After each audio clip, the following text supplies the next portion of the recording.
સુરત અલથાણ વિસ્તારમાં ગત મોડી રાત્રે નશામાં ધૂત ઓડી ચાલકે અકસ્માત સર્જી 8 બાઇકને અડફેટમાં લીધી હતી। આ ઘટનામાં ઇજાગ્રસ્તોને સારવાર અર્થે હોસ્પિટલમાં ખસેડાયા હતા।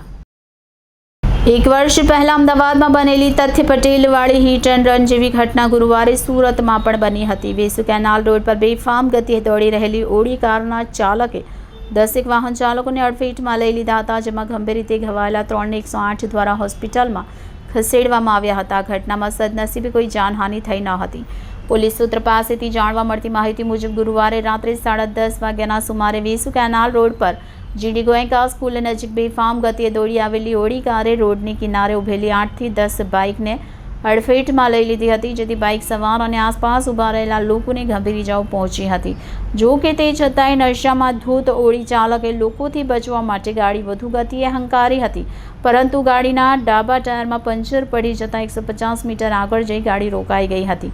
આ દરમિયાન એક્સિડન્ટની ઘટનાને જોનારા લોકો ફોર વ્હીલરનો પીછો કરી ત્યાં પહોંચી ગયા હતા અને ડ્રાઈવરને કારમાંથી બહાર ખેંચી લીધો હતો।